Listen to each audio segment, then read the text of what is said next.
Welcome to Breaking Down Bits, a conversation about great comedy bits with the comedians who wrote and performed them.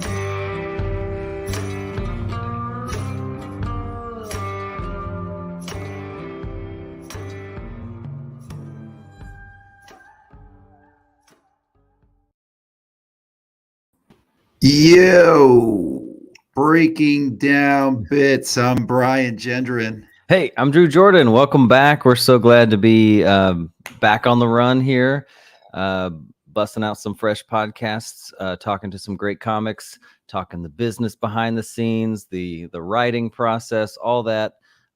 Excited to be doing again. Sorry for that short little break, but things have been so busy here, and it's all good things. So thanks if you're in Houston. Thanks for coming out and supporting at the Riot, all the shows that have been going on. Thanks to everyone who has been popping in to that Tuesday virtual feedback, Mike. Yeah, and look, we haven't been able to be as consistent with the feedback, Mike. Quite honestly, we're so damn busy with the show, and Tuesday nights is one of our few nights where we actually get a break from comedy. So we have not been able to be as consistent, and won't be moving forward. Not to say we won't do it. We'll do some pop-up mics because we do enjoy that community we cultivated and created over the year and a half, maybe year that we did it. But so it's not goodbye, but it's see you later. We won't be regularly doing those on Tuesday nights. Yeah, so get out there and hit the open mics, guys. Yeah, hit your actual open mics. COVID's over. All right. Yeah, now they're I think we're mask free in a lot of places now. Things are really loosening up. So hopefully you're able to get out and be a part of your local community now more than ever. And hopefully those mics helped you get more and more prepared when everything got back to normal, or as normal as it can be. But that's not to say not to go back and listen to all of our old episodes. Everything's been great thus far. BreakingDownBits.com is your access to everything we've done, our entire catalog, including our last episode with Ronan Hirschberg. Drew, you got any callbacks? Yeah, I think one thing that was interesting to me is that you hear a lot of comics talk about finding their voice, and it takes X number of years to find your voice as a comic. And it sounds like kind of a mysterious thing, but Renan kind of talked about how it actually isn't some pivotal, suspenseful aha moment. It really is just coming to terms and being honest about who you really are. And I think his take on it is that when you find your voice, it's more of just realizing, oh, what's inside of me and who I am as a person is important. It connects, it works. And his whole thing was, don't push down the thoughts that you have. Don't dismiss your feelings and your thoughts and go, who's going to care about this? That kind of becomes your honest voice as a comedian. So I thought that was pretty interesting. Absolutely. I recall he had a, let's call it a poem. I think it's something that somebody had shared with him. It's called Be Prepared, that you would read before any big sets that he would have. And it was something that he texted to me. I had a huge set in front of the biggest crowd, 2,000 plus people, and I murdered it, and it's all because of Renan. So if you want to get that secret poem, go listen to the episode. The poem's called Be Prepared. The episode's called Greyhounds with Renan Hirschberg, and you find it Breaking Down Bits and anywhere you get your podcasts. All right, man. You want to bring in our guest? Yeah, let's go for it. Cool. Nick Youssef is an LA and New York-based comedian, writer, and actor, and host of the According to Nick Youssef podcast. Nick's comedy has been featured on Hulu, NBC's Last Call, At Midnight, Viceland, and on podcasts such as The Joe Rogan Experience and WTF with Mark Maron. Aside from stand-up, Nick is a contributing writer for Esquire and Brooklyn magazines.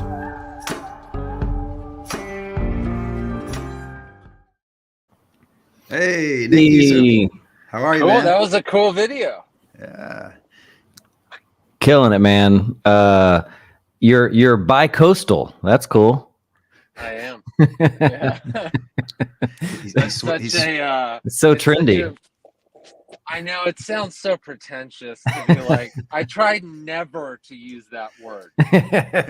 I just say, when people ask where I live, I go, I'm mostly in New York.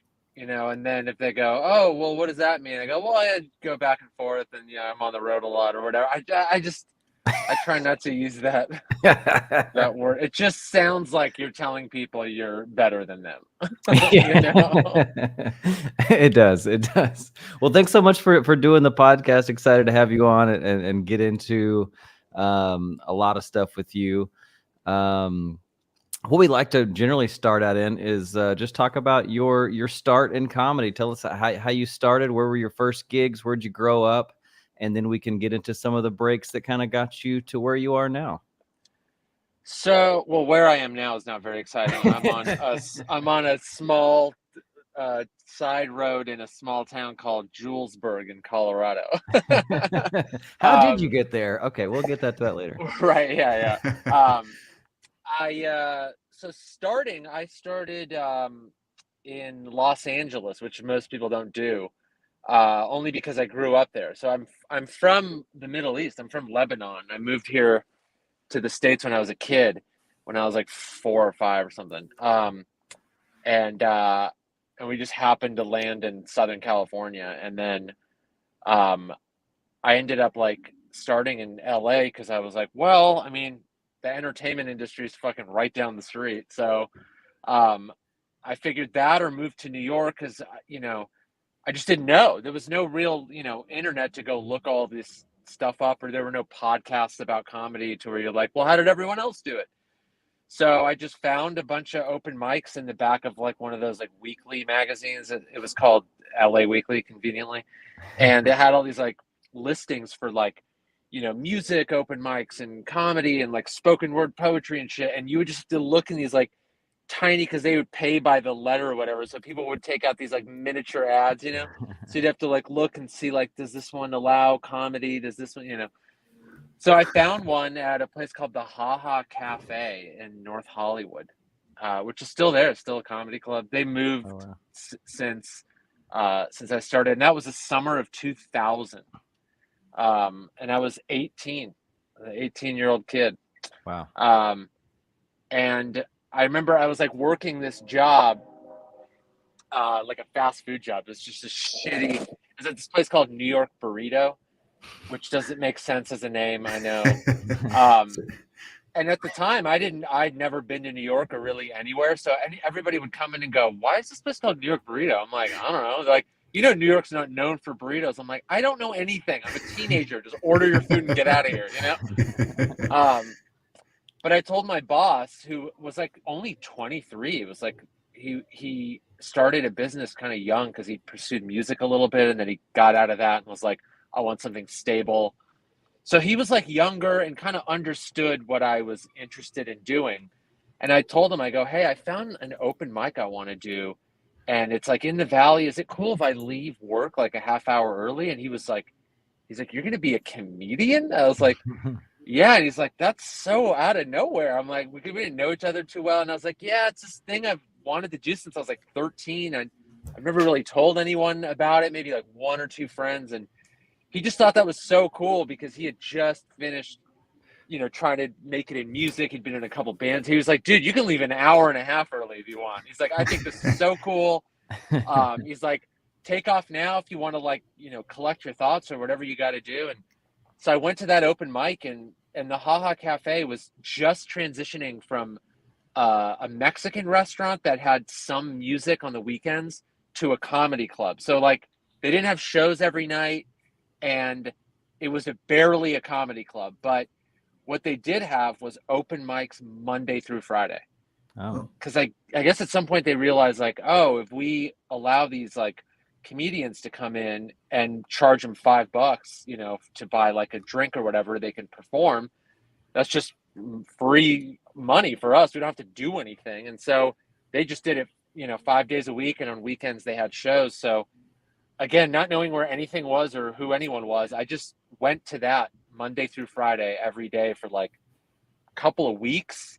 And then I met some other open micers, and we were all just, hey, what's your name? And is there anywhere else to perform? And everyone was sort of like, how old are you? Like, are are your parents coming to pick you up? And they were honestly asking, they weren't joking. They're like, is your mom? I had like zits still, and like bleached tip. I had short spiky hair. This is the summer of 2000, so that was still sort of in, you know. And from there, I just sort of expanded. You know, I would find another coffee shop that had an open mic and a bar if they would let me in to perform. You know, and it went on like that for a couple of years, and then I did the Comedy Store open mic, and that was like a nightmare back then. It was like you had to show up Saturday night after the show ended, so 2 a.m, and that's when they'd put out a list at the front bar, and everyone would be there. And back then, you know, there wasn't a comedy boom really. Like, they had 40 slots, and a lot of times it wouldn't even fill up with 40 names. Now I've heard it's like 150 people show up for this fucking thing. But I would show up at 2, sign up, and then the next day you would go back at like 5 p.m. They would draw the names.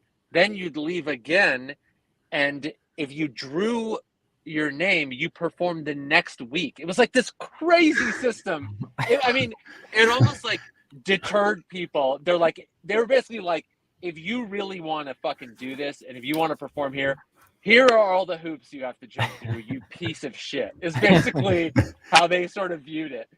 And, you know, again, I was like a teenager. I had nothing else to do. I was going to community college during the day, you know, and I lived at home with my parents, you know, so I was like, yeah, that's what I'll do. And I had the shitty job during the day, and I'm like, yeah, I'll show up and come back and keep doing it. And I did, and I would draw my name sometimes, and it was this whole fucking process. And then my friends eventually started getting jobs there as door guys. I wasn't allowed because I was a kid. And I remember doing the open mic though, and Ari Shafir, we're really good friends now. At the time, I didn't know him. I just met him. He was hosting the open mic, and I went on stage and I, you know, made some joke about being like an 18-year-old kid that like still sleeps in a race car bed or some shit. I don't even remember it. But like, he follows me off stage and comes up and he goes, "Hey man, are you really only 18? And I was like, yeah, thinking like, you know, this is cool, right? And he kind of smiles and goes, wow, well, you're not allowed to be in here. I was like, what? And he's like, yeah, you can perform, but you got to go outside after. I'm like, oh, fuck. So I went out there, and then like, he would fuck with me and go, like, if it were raining outside and I tried to stand in the entrance, you know, where the stairs to go up into the original room are, he's like, no, you're past the threshold. The threshold is for 21-year-olds. You got to be right, you know, just kind of teasing and being a dick. And then we became, you know, good friends and stuff. But it was kind of well known around there that like, this kid is not allowed to be in here. So I would just do the open mic, and then the second I turned 21, I was like, get me a fucking job at this club. And by then, I knew kind of everybody that was working the door there. I did open mics with all these guys, you know, and they all vouched for me and got me a job, and I started answering phones there, and that chapter was like kind of the beginning of like the end of me doing open mics and the beginning of performing as an employee. But I was like completely immersed in the Comedy Store. I was like, I don't want to do another open mic again. I'm all store all day, all night. I got to get in here, be in here. Because it was brutal, dude. It was very brutal. You had to really like commit everything to there. And like everyone was fighting for very, very few positions, you know, like barely anyone got passed, and there were barely any employment opportunities for door guys and shit. So you had to really go for it. And everyone was an asshole, and all the older comics were trying to like, you know, talk shit to Mitzi about, you know, comics so they wouldn't get spots. It was like, it was a nightmare of a place. But but you know, that's what made you a great comic, according to all the E-True Hollywood stories and all that shit, you know? And Yeah. like a lot of my favorites started there, like Bill Hicks and Kinnison and Pryor and like all these guys. And I was like, you know, this is the place. I'm gonna fucking do it. And then I just like head down and just push forward, like kept going there. It's so interesting that so many comics started off as like door guys and on staff there. Yeah. And they just, if you were, just because I don't know, if you're on staff there, you got a little leg up on some stage time and got to step away. If you're the door guy, you get a break to go do your set and then come back to being the door guy, or Sort of. Back then, it was they only had Sunday night open mics. So the way the open mics worked there were 20 people for the open mic, and then a little section called like friends and family employees, and then that would be all the door guys, which back then was not a lot of people at all. And then after that, from 10 p.m. to 2 was the paid regulars could come pop in and work out stuff. It was called pop-ins. So that was the only night that you were guaranteed 3 minutes of stage time every week, which does not sound like a lot at all, but there were only 2 other major clubs in LA, the Laugh Factory and the Improv. They didn't even have that. They didn't even really hire comics as door guys at all, but the store had that as a tradition. So that one night a week in front of a real crowd at a real comedy club was like, it was worth it, and you get to meet people and you got to get to know the older comics, and you got to watch comedy there and watch anyone from a guy that got passed a month ago to Andrew Dice Clay if he came in, or Chris Rock or whatever. So it was sensory overload in terms of what you could get out of it outside of the stage time. But what I did was I would take that Sunday night stage time, but since I was spending so much time there, I would get to know the bookers of the shows in the belly room, which were outside promoters. And so I was working in the parking lot and answering the phone. So I kind of got to know these people, and I was like, hey, can I open the show or go on dead last and do 3 minutes or whatever you want to give me? And a lot of times they would do it. They'd put you on first or last. And so I took a hit in stage time, which I would be able to get up every night of the week doing open mics, to 4 or 5 times a week on only book shows or at the Comedy Store, which was I wanted to go up every night, but I'm not getting anything out of open mic sets anymore. I was only developing bad habits, if anything. So I made it work for me. I made it worth all the time I was spending there. But in the end, I think the greatest thing you can get out of that club is, since it's kind of like a fraternity brotherhood type sort of thing, especially back then when it was awful and no one really wanted to be there and no industry went there. You guys hung out and you were in the fucking shit together, it was like you were in war in the trenches, and it was only you guys were going through it, that kind of thing. And those bonds and those friendships were that's the biggest thing I got out of that. When people now go, how the fuck do you know so-and-so and so-and-so and so-and-so? I'm like, we all were just equals back then. I would hang out with Joe Rogan in a parking lot, and he was much better than all of us and was much more successful, but we all hung out and talked like we were all the same person. And you can't find that shit anywhere else, at any other comedy club, any other scene, anywhere in America. Isn't that right? I mean, you talked similarly in the beginning where you established sort of that beginning clique, right? Those are the people that are all at the same level, just trying to figure all this shit out together. And I think everybody in comedy at some point gets their little beginner clique, right? And you probably maybe even stay in touch. Some of those guys perform, some of them probably don't, whatever. But, a lot of them are dead or in jail. Yeah, They're all gone. It's rough out there. Yeah. Yeah. A few of them, yeah. I mean, Ari Shaffir, Steve Renazizi, and a few other guys that either transitioned out of stand-up and now are writing, whose names you probably wouldn't really know. But yeah, there's a core of us that still are friends, still if so-and-so's having a barbecue, we all go over to a Super Bowl party and that kind of thing. But yeah, I mean, a lot of people do kind of fall off. They quit or they move somewhere and, are a part of a smaller scene in the Midwest or whatever, because they just were done with LA and the get a whole real job, whatever. There's lots of reasons. Right. Yeah. Or quit altogether, get a real job. Yeah, you're right. Yeah. The other thing that you talked about was this privilege that we have where you get to see these comics. For us in Houston, you'd see them every night because you're in LA. But for us in Houston, whenever there's a visiting comic coming through on the weekend, like you, right? When you came through, there's a privilege that comics get to be in the back of the room and watch that person perform that is often abused by, circling in the back and having your own conversation. It drives me insane. And it's those clicks, right? The new clicks, and they don't respect the room, or it's somebody that's older and they just don't care. But yeah, we got to remember, guys, in comedy, that is a fucking privilege, and make sure you use that privilege and not abuse that privilege.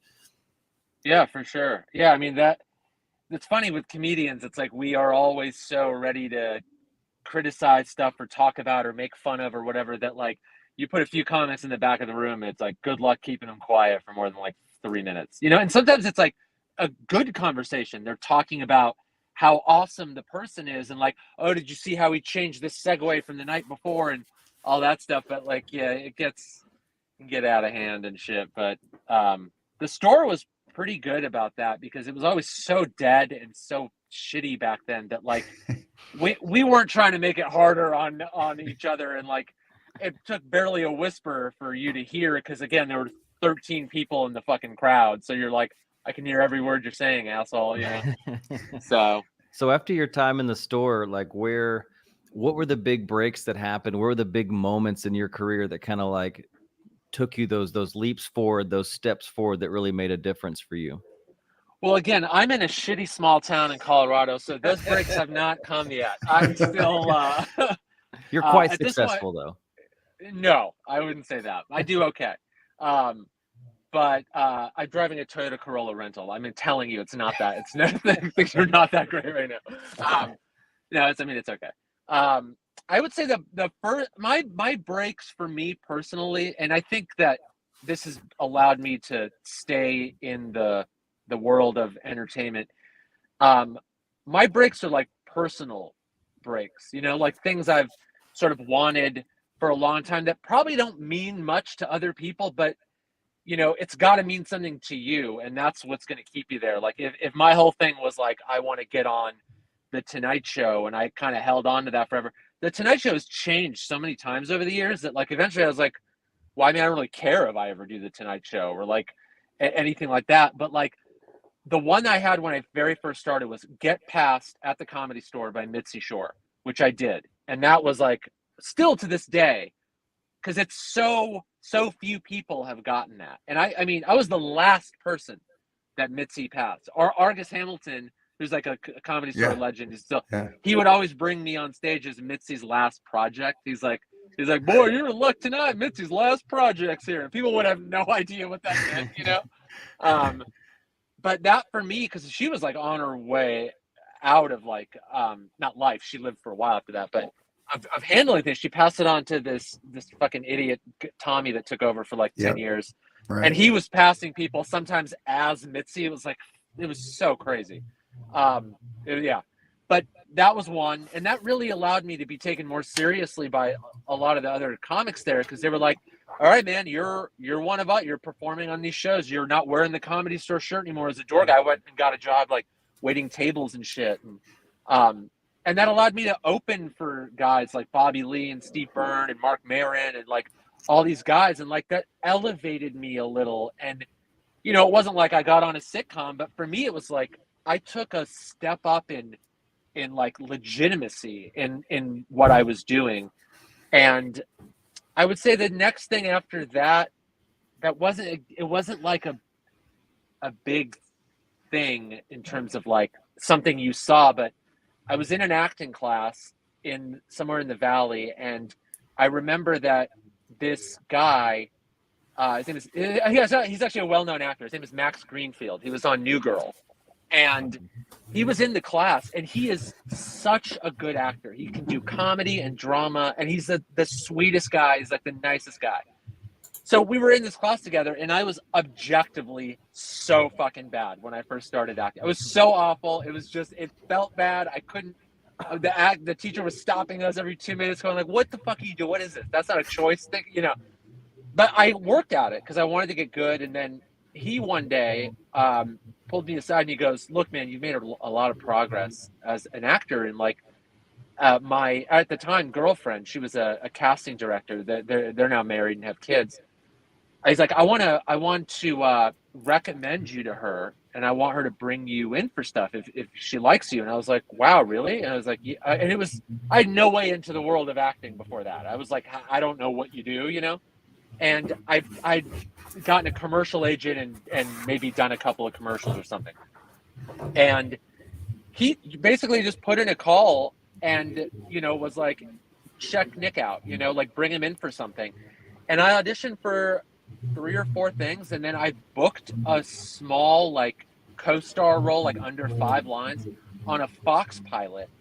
And it was like, all of a sudden I'm like in the Screen Actors Guild, and I'm like sitting on set with like Jerry O'Connell, and like Jason Bateman was the director, and I'm like having conversations with them and shit. And I was just like, what is this world? Like, what the hell is going on?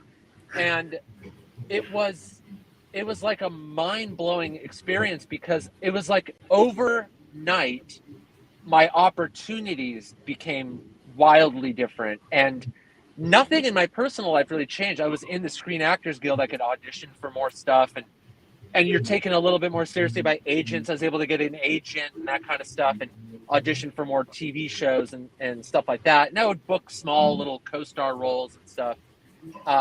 My part ended up getting cut out of that show, and then they, I think, reshot that show. So I was gone, completely gone. But I was still like in SAG and like going out for stuff. And to Max, who's now a very successful, he's on like a CBS show, and he was on New Girl for like 10 years or whatever.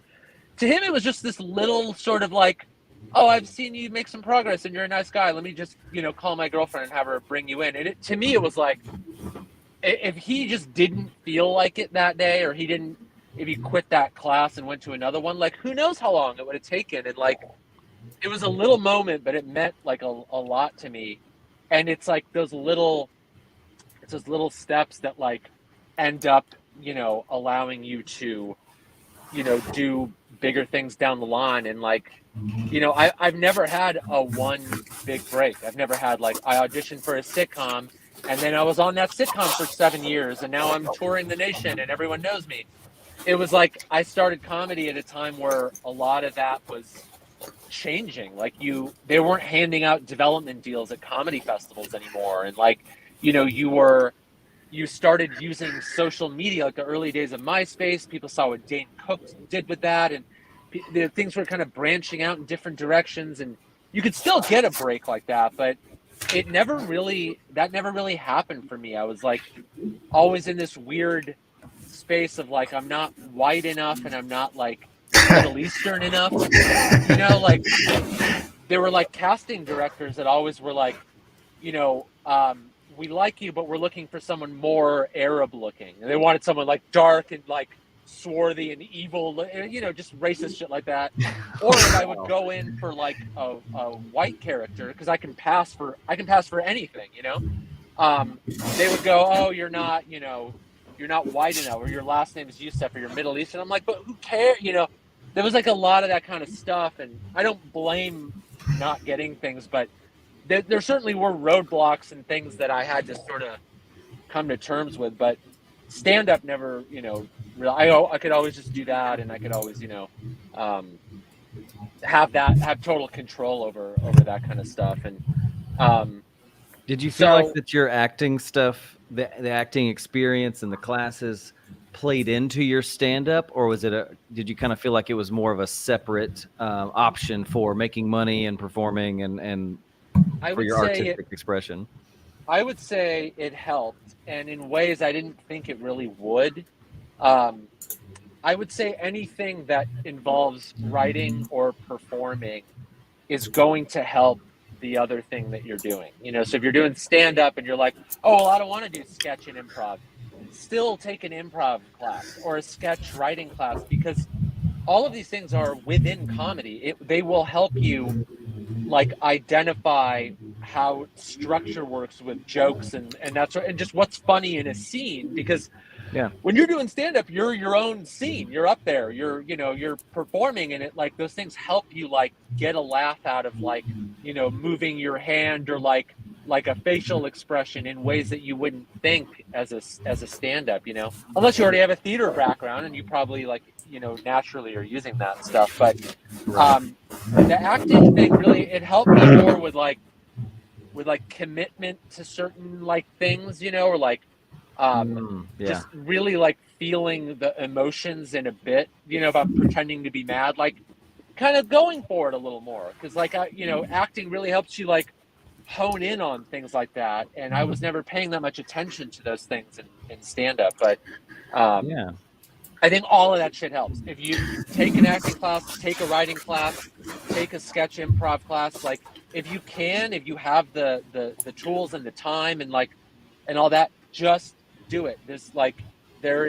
While you have the time, while you're able to, like, get in there early, get that shit in there early, and it will all help you down the line. And again, like with the store, when you're meeting people, when you're making friends and stuff, like, take a few improv classes, like make a new friend. Like, you don't know what those guys are going to end up doing. They'll remember you or they'll see you. And like, it's like, not to sound too networky, because I'm not good at that at all, but make genuine friendships. But like, you never know where people are going to end up, and you never know what you're going to end up liking. You might love sketch writing. You might, and one day you're, as a stand-up, someone might, or your agent might go, do you want to submit a writing packet? And you'll be like, thank God I took those writing classes. I'll know what to do. But going on Joe Rogan was pretty big.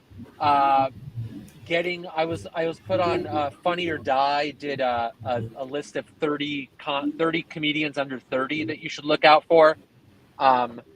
And that, they didn't even tell me they were doing that. I just appeared. My phone one day just exploded with notifications from like Twitter and all these things. And I was like, I don't know what I thought was happening, but I'm like, what's happening on Twitter? And I go and look, and I'm just getting hundreds of followers that turned into that, like 1,500 followers in one day. And it was at the time when that could happen on Twitter. It was like, it wasn't like overwhelmed. And I'm like, what did I do? And I had to like go backtrack and find out what the fuck I did to deserve. And I went and found this article. I was like, oh, cool.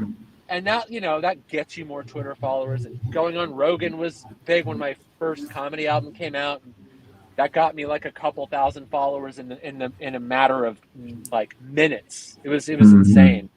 And that kind of stuff got me some more, road opportunities and things like that.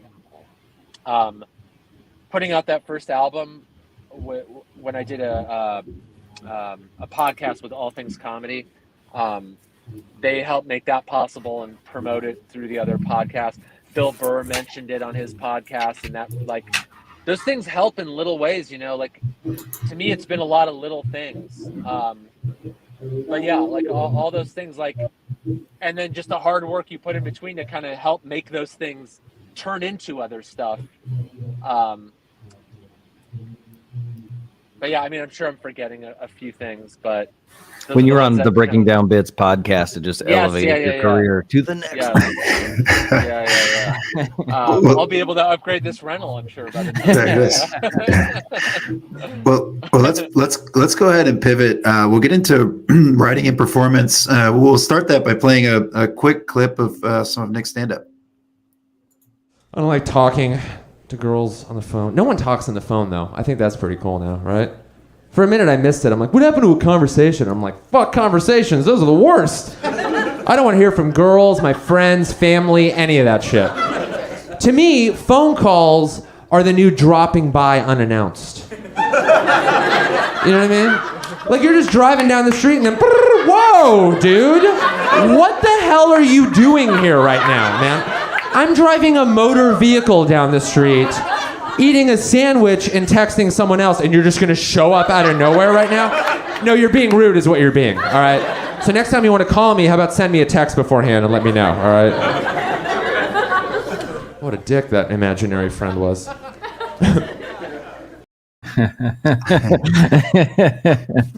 So you get into texting with women after, but I kept it tight. So I love that. I mean, I think everybody has that thought now. That's just where we are, right? You get a phone call, you're like, "Fuck you." Yeah. Why is your time important? Why are you steamrolling me right now? When was that? I haven't watched that clip in literally a decade. That's like a 10 or 12-year-old, like, maybe. I don't even know. I think so. It's like. How old are you back? I mean, about how old are you there when you're like at Laugh Factory? Like, are you like 21 years old doing this at Laugh Factory? No, that was God, I honestly don't remember when that bit was. It had to be like 2012 or Oh wow. something like that. Yeah. Or 2011, 12, 13, maybe somewhere around there. So that was, yeah, a good 10 years ago. Now everyone's got a fucking joke. Not that I was the first one to ever write a bit about phone calls and whatever, or like, but now everyone has a joke like that. So I'm glad I did it then and I never do it anymore. Um, but yeah, that one was like, that was one of those bits that audience members always would say, "Oh, I like that. I can relate to that kind of shit." Um, so I would, and the an extended version of it, I would do a lot, and then I think I put it on an album, and then just like got rid of it and never did it again. Um, but the Laugh Factory would like they were good about like taping sets and stuff.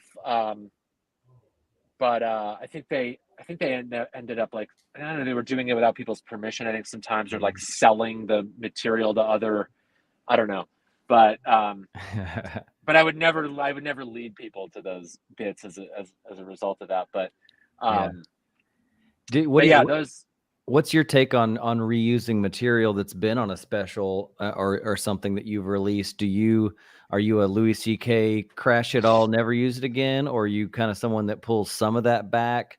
We've talked to a lot of comedians, and there's such a varied approach on what you do after you've put something online or release it in an album. have you guys ever seen this special Talking Funny? Oh, it's With- great. Yeah. That helped shape my outlook on that because beforehand I was like, well, when people were talking about the whole hour a year thing that Louis kind of made popular, I was like, well, that's not for everybody. Like, a lot of us aren't launching tours whenever we want and performing literally as many hours as we want in an amount of time. And I'm like, it's just that's not sustainable unless you're at the upper echelons of comedy. And then I watched that special, and Chris Rock had a different approach, and Jerry Seinfeld was like, "Oh, I'll do like 70 old, 30 new, and kind of mix it around and all that." And they had different views on encores and bringing some material back. Louis' thing was a new hour every year, and for the encore, people could request old bits, and he would do them. And I was like, okay, so there's no right answer, there's no wrong answer. And as I was getting ready to do my first album, there was no special, it was just an audio album that was like, I couldn't get a special and they were too expensive to self-finance if you wanted them to look good. But making comedy albums was not. So I was like, I'm going to do that until I don't have to. So I was like, what am I going to do with this hour? And with the first album, that's like there's stuff that you've probably been doing for 2, 3, 4, 5, 6, 7 years, depending on, and then some newer stuff. So for that album, I was like, I am for sure never doing any of this stuff again. Yeah. And because I was like, it's already somewhere, like people can go hear it now. I don't need to keep doing it like, oh, this bit that no one's heard, So I got rid of all of it and started from absolute scratch. And I knew that would help, and I knew that would make me a better comic because I couldn't fall back on anything. Yeah. And I was like, we'll go from there. And then the second album, I did mostly the same thing. And I was starting to go on the road more and like headline more. And then I came into a new problem, which I did not have before. I was like, okay, well, if I'm going to go on the road in a month or two, I don't have a brand new hour to go work out. And a lot of people don't fucking know who I am. So it's in my best interest to bring some older, hard-hitting stuff and mix it in with new stuff, because it's not like my own audience is coming to see me, so they're going to be really polite about me ironing out 40 minutes of new shit, So given my personal like circumstances, I was like, this is just what it has to be. But if I was at home in Los Angeles or in New York doing smaller sets, I was like, all of that's new, brand new, no exceptions, just new. If I bomb, whatever, it's got to be new, get it good, and get it on the road. And for the most part, I've stuck to that. Like this tour that I'm doing now that I started at your guys' show in Houston. That's right. I did a few older things. I think I opened with something older, and I had something kind of older in the middle to help me segue in and out of some bits. It was like material on my dog. I had some newer stuff, and then I did some older stuff. And then I think I closed with something old. And so it was probably like 40 minutes new, 20 older. And older could mean, 9 months to 2 years. Like, it depends on what I need it for, really. If I'm in a new market, no one knows me, I'll do some older shit. If I'm doing crowd work and it reminds me of an older bit, and I'm like, I want this crowd to come up after and say, how do we find you again? So if that means doing some older stuff, it's like, okay, let's go. And if it's going to go on an album, it's obviously all new. I'm taping a special later this year, and I'm starting to ask myself that question again. Like, if it's going to be video and it's going to go to new and different places, how much new stuff do I want? And do I want to pull a couple of older bits that I didn't think got enough love that are still sort of evergreen and put those on there just to get more eyes on me, And it's one of those things I'm like still figuring out right now. It'll mostly be all new stuff, but it's just that's just the fun of it, though. It's like you're in control. You get to decide what to do, how much old, how much new, and you want to push yourself. You want to do as much new as you can. I write every day. I always try something new somewhere at some point because I just get bored of stuff, quick. That's why I like crowd work too. So I think that's very important. You don't want to get into a habit where you're like, oh, but I want to kill all the time, so I'll always do 50 minutes of old material. Like that'll get you nowhere fast. But I would say, like, always write, always try and do new, but when you need it, bring it out. So you mentioned you write every day, and that's a sort of an open-ended question we always ask on the show. It's how does Nick Youssef write comedy? I do a version of I used to do notebook and pen only, mostly because I couldn't afford a laptop for years. I didn't have until 2008 or some shit, or 9 or something like that, or something like that. So, but I like the pen and paper habit. It you're more connected to the words you're writing. It's a little slower. You think a little differently than typing. It just feels more personal. So I did that for a long, long time. Even after I got a laptop, I was still 80% writing on paper. And I write everything out verbatim, word for word. And I don't ever put profanity in. I let that come as it's going to come. Because I think you're a stronger joke writer. Unless the bit is going to be a dirty, if you're talking about, anal sex or whatever, you're not going to, you can't really get around saying the word fuck or cum or, you can, but it's that's when I can loosen it up a little and go, okay, I'm going to curse probably a few times. But, and I will get dirty. I like dirty material. It's fun as fuck.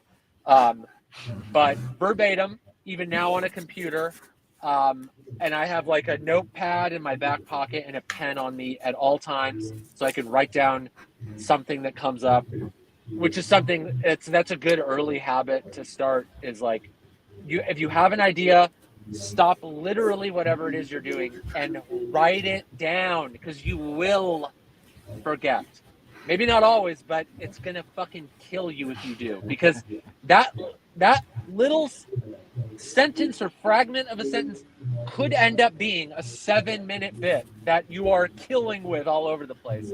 Just write it the fuck down in your notes in your phone, voice dictate on a napkin. I don't care. Just write it down somewhere. That's the biggest so true thing. There's so many, how many times have we just kicked ourselves for days going, there was something, what was it? I was driving and I was thinking and but I think that with cell phones and stuff like that, it makes it a little easier nowadays to capture. There's no excuse not to capture. You're just being lazy or stubborn if you're not capturing. Speaking of phones, another part of writing, by the way, is recording your sets, whether it's video or audio. For up until a couple of years ago, I was my phone would be on the stool recording the set, and that's huge for rewriting, because you'll forget, exactly how you said it, or you'll ad-lib something that you didn't remember, and you'll go listen back and go, oh, cool. Record every set, listen to all of them, even though it's fucking painful to do. I hate it, but it's a part of it. You gotta do it. Yeah, I love going back and listening when in the moments where you're listening to yourself deliver the jokes and you are almost like listening as a third party to yourself and you're able to punch up your own jokes while that Yeah. moment when you're like, "Oh, I should say this," or "Oh, here's an obvious tag or an obvious direction Right. I should go with that," but I've never thought of it before because I've never listened like an audience member to myself. Yeah, it's either you're saying it to yourself or you're reading it on a, on a computer screen or whatever. And you're right, it's not quite the same. And all those little things, it's like when you combine all those things, then you're really like working with a lot, and you're able to improve your material like a lot more Yeah. effectively. Yeah. Something else we like to get into is as you're preparing for a set, what does that prep look like? Whether it be a headline set or a spot somewhere, and do you create a set list? Do you stick to a set list? And also those last moments before you step on stage. Any last minute things you do before you take the stage? For a shorter set, like in LA or New York or whatever, I if I'm doing a bunch of newer stuff, I'll have like a little set list on like my notepad or whatever that I'll have up there with me. If that 10 or 15-minute chunk is kind of like already there but still is working, I'll try. I won't really have anything to reference because it's already pretty much in there, and then that allows you to sort of wander off in different directions and ad lib stuff and not check, did I forget this or that? Because it's fine if you forget, one of the tags, you might ad lib another better one, or then now you have two or whatever. But for a headline set, depending on where I am in the hour, or whatever, I hate using that term, my hour or new hour, because it can be 45, it can be an hour 10. I don't like that 60-minute limit. I don't think I think they should go with what feels right. If you're at 48 minutes and you have 12 more minutes of stuff that you're like, it's not ready or it doesn't gel well with the themes, don't put it in.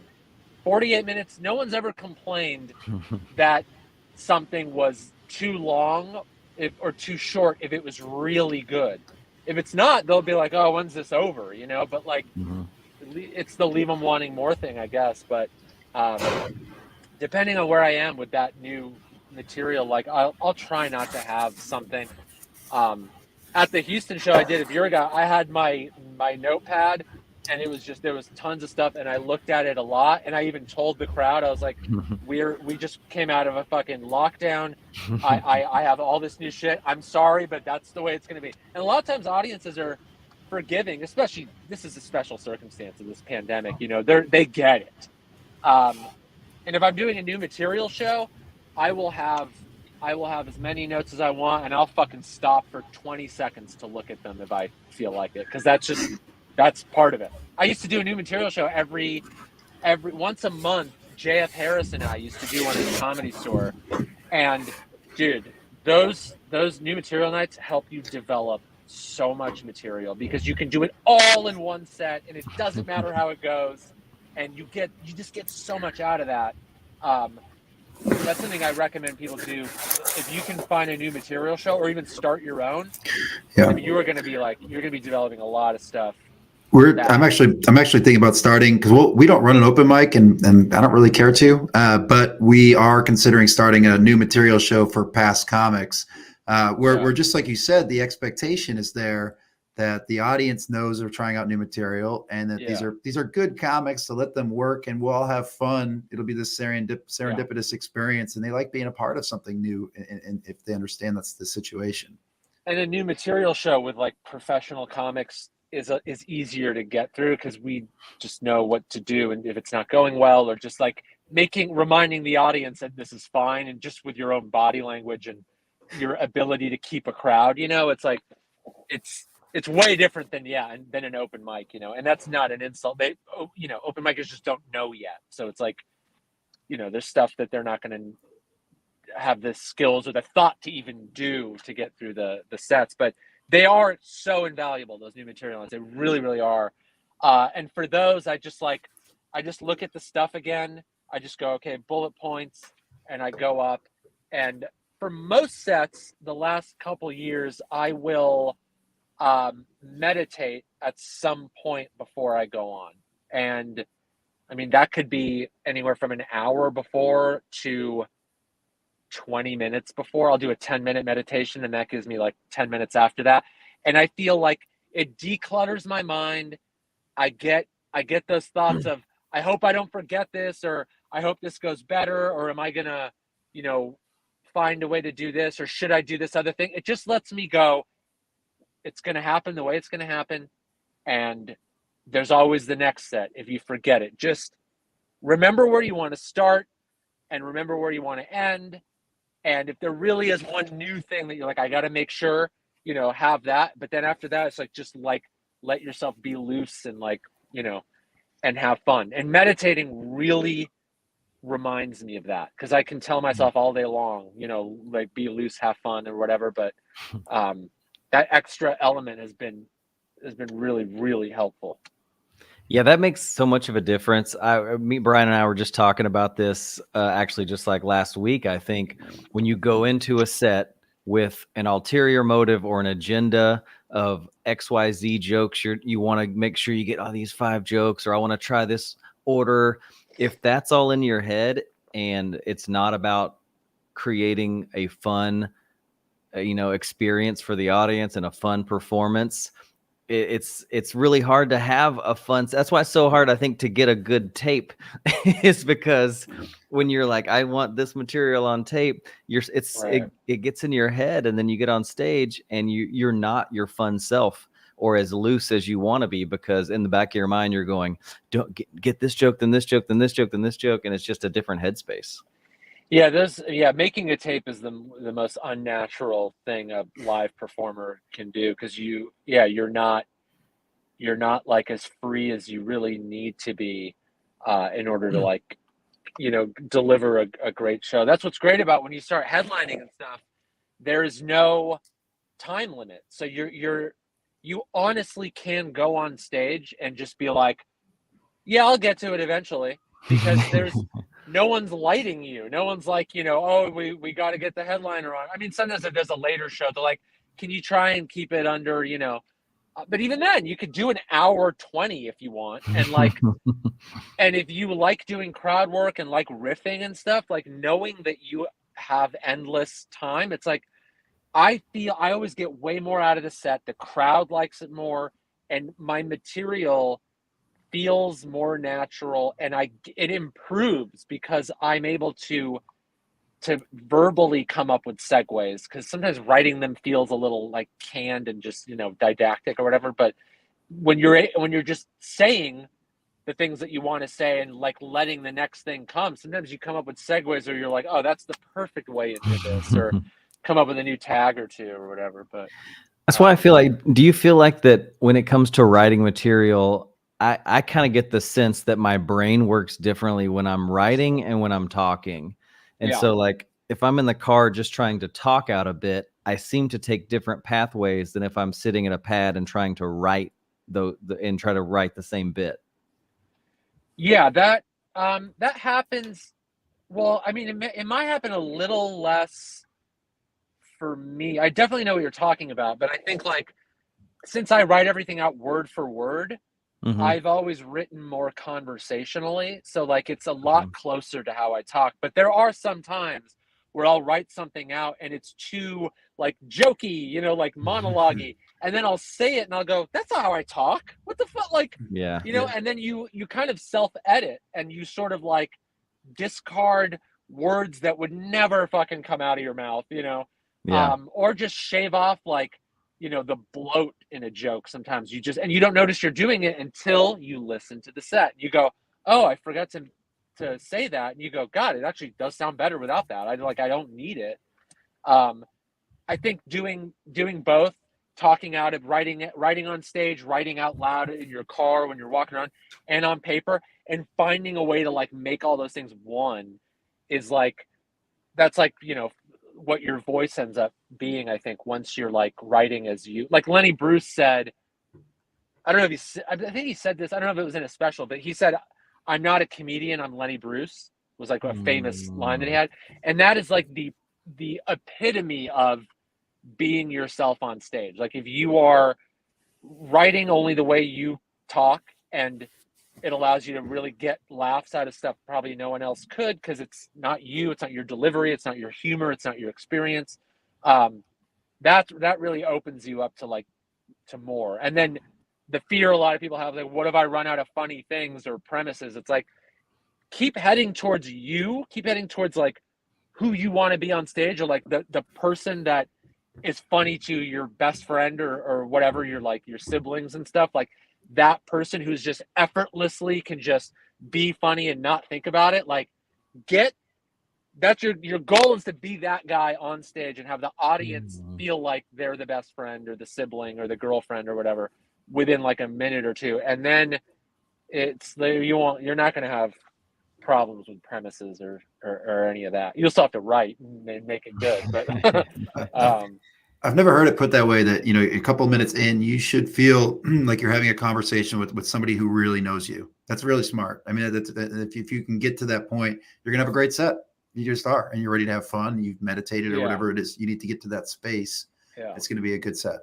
I don't know how one-liner comics do it, or like character comics or whatever. I mean, that's a whole different ball game. And sure. I've never been that way, but that's something that I really learned at the Comedy Store. Like that place, especially when it was bad, that place fucking forced you to be yourself. It made performing material, in front of like 7 people or the other comics, it made it feel so uncomfortable, because you're like, this is not natural. And it just made you become more conversational. And you could see it with other comics, like when they got past, when they were getting late spots and early spots, and like they found new ways to get into jokes. And they still have the mechanics are there, the setups and the punchlines, but sometimes you don't even notice it because it's like they're so fluid. Like Doug Stanhope is incredible at that.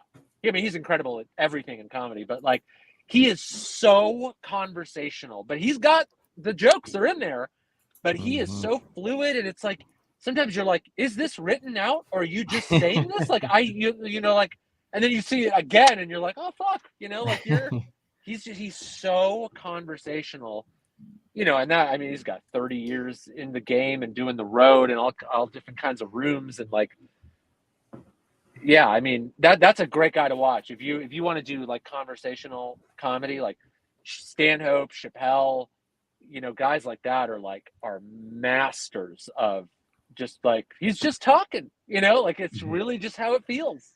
Here's something that like Drew and I do in our room now quite a bit. We stack the deck a little bit in that we put 2 tops in the front row, so we know they're all dates for the most part. So then it allows you to kind of get into your relationship material. But that doesn't matter. Like wherever in comedy, there's going to be people on dates. Call those people out on dates, and then you can segue into relationship material as a starter way to really get into that conversational habit.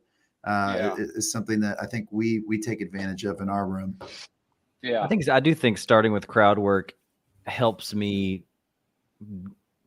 be more connective, and if you start in that tone, it kind of helps me stay in that space where that, other than coming out with just like material right off the gate, you could kind of like miss the opportunity to connect if you're, and this is, Brian and I are not like 20-year veterans.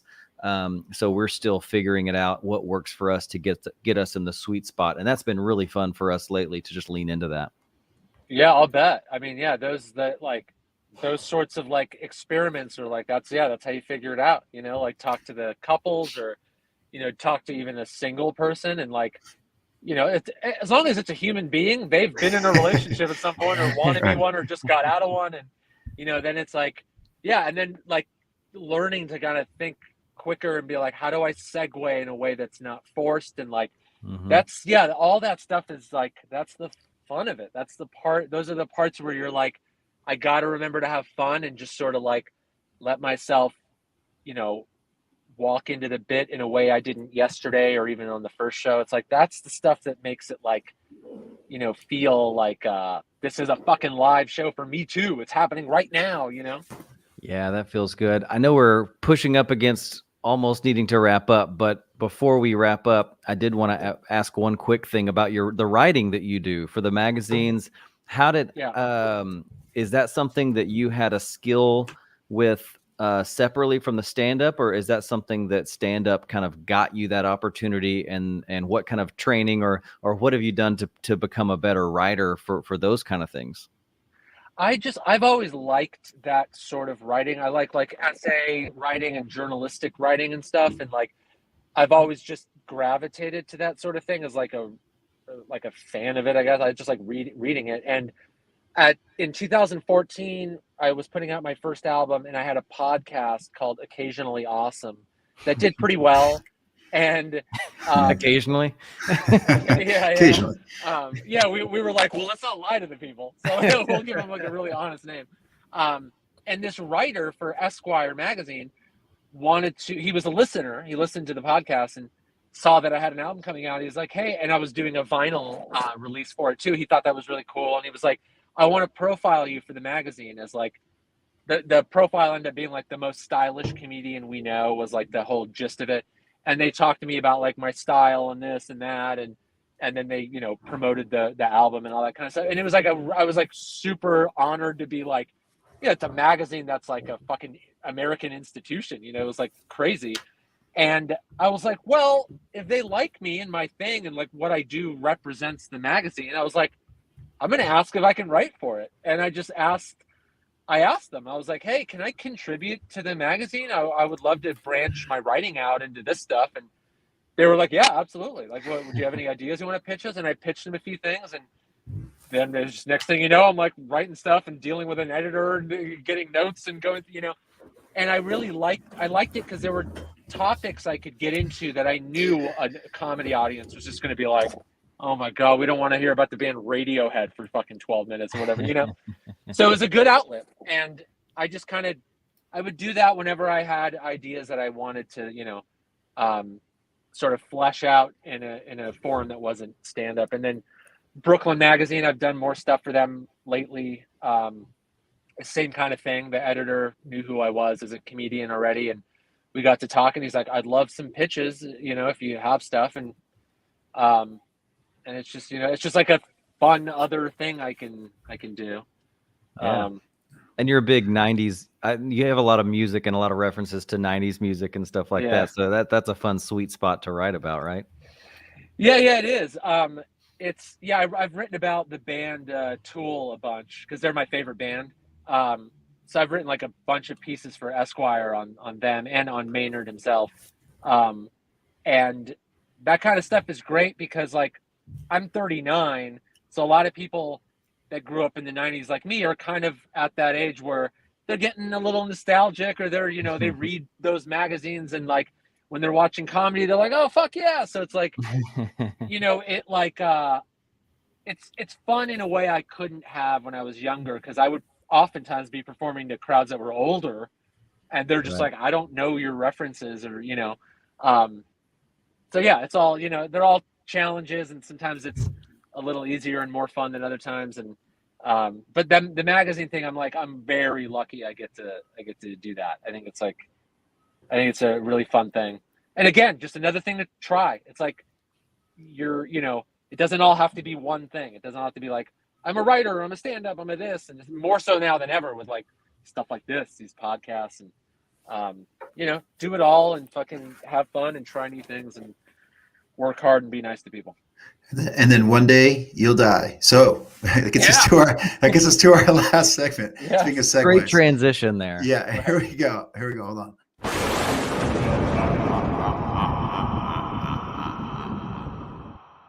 Okay, so it's called Last Laugh. What you got to do is come up with the last joke that you'll have on your tombstone to be remembered by. It could be your joke, anybody's joke, don't matter. What's it going to be? Ooh, that's a good one. There are I'm not a big like one-liner person, and I know a tombstone is better. So this tombstone is going to be like super tall, it's going to be like two stories.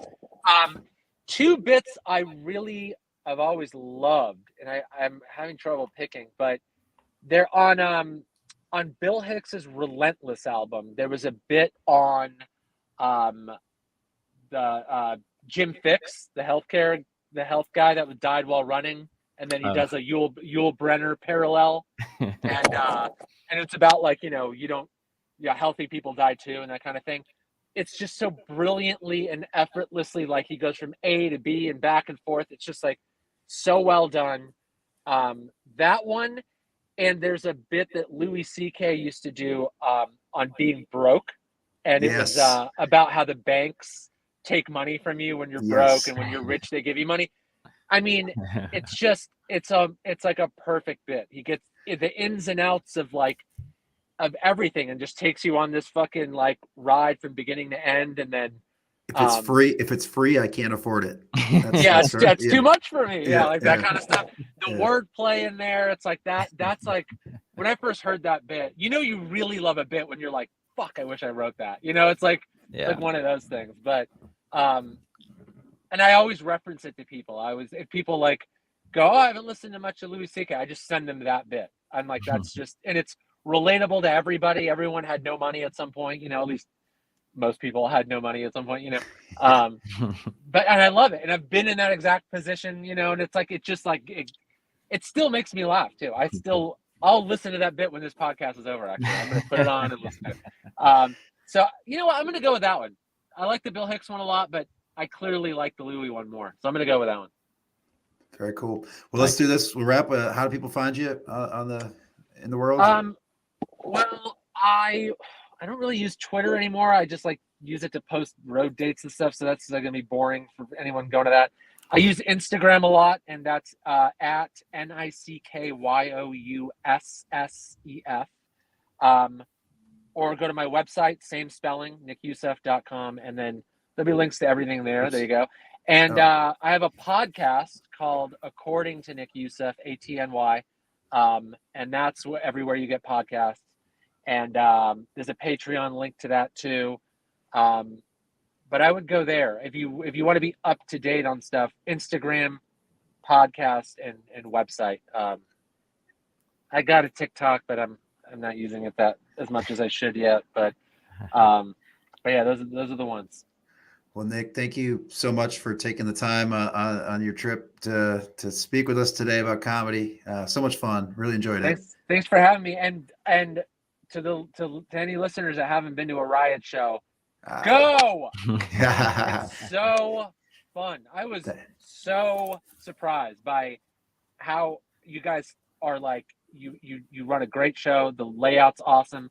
You guys pay. You guys are fucking. You picked me up from the airport. Or fucking absolutely. That kind of stuff is like, you guys run a good room, man. It's I tell people this a lot. Like there's your big comedy club in town, but there are awesome independently run shows that are just great from beginning to end.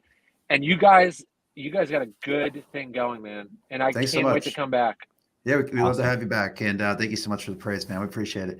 Hey, totally. safe travels, Nate, yep. And thanks everybody for listening. We'll see you next time. Thanks. See ya.